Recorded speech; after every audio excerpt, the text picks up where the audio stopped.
In 2017, I completed a 10-day solo sea kayaking trip on the west coast of Vancouver Island between Tofino and the Brooks Peninsula. I was paddling a remote and unfamiliar coastline with plenty of challenges along the way. The kit I needed to access a float differed in some ways from my usual setup on Anglesey. I had no other group members and needed to be self-sufficient in serious environments on and off the water. The west coast of Vancouver Island is relatively wild, with few settlements, limited communications, and little coastal traffic. In an emergency situation, I estimated that help could be several hours away. In this video, I look at the kit available to me while afloat. I made flexible choices that I could change and develop during the trip.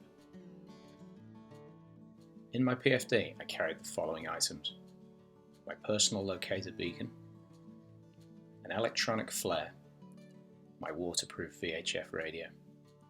These essential communication devices remained on my person at all times afloat. As a solo paddler in a dynamic water environment, I didn't wish to risk losing these vital tools if I was separated from my kayak. I also carried my emergency whistle, my knife, waterproof watch, and handheld compass. On my front deck, I could access my deck bag and fourth hatch, and under the deck elastics I carried a marine chart of my paddling area in a strong waterproof case, large enough not to need refolding during each paddling day. On this trip, my spare paddle was a Greenland stick, which lay securely flat against the deck of the Rockpool Terror. I also carried a steering compass, set up for use and away from any magnetic influences.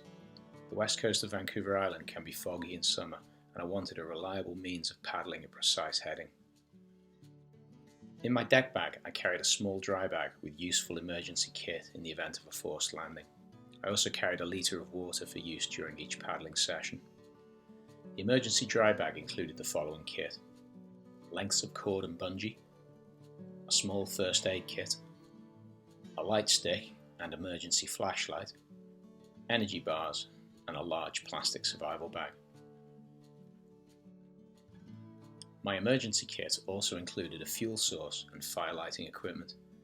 I didn't need to open this bag during my trip, as I managed to avoid any situations that would require its use. In my fourth hatch, I carried a range of items that I expected to need each day: a neoprene hat and mitts, sun cream and sunblock, sunglasses, food for consumption afloat. I also stored a small camera in this hatch. I wore my cap on my head for much of the trip, occasionally switching it from a warm hat.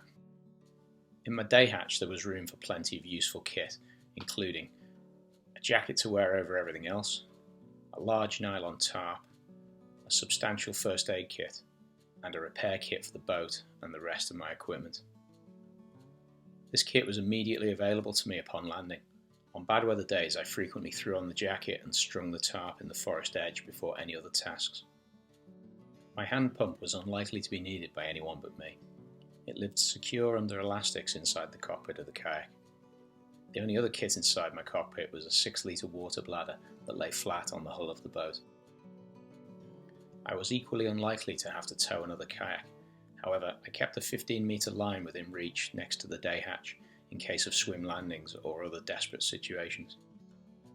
So there it is, a summary of my kit choices for my Vancouver Island trip. This list is not exhaustive or absolute.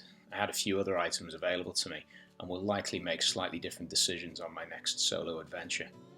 The most important point is that I considered the specific demands of the trip and made kit choices based on that careful analysis.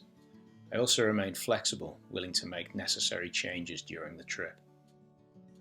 It was a magnificent experience in a beautiful wild environment, enhanced by the satisfaction of a challenging journey completed in good style, with an adequate reserve of safety. It's safer to stay at home, but that's not the point, is it?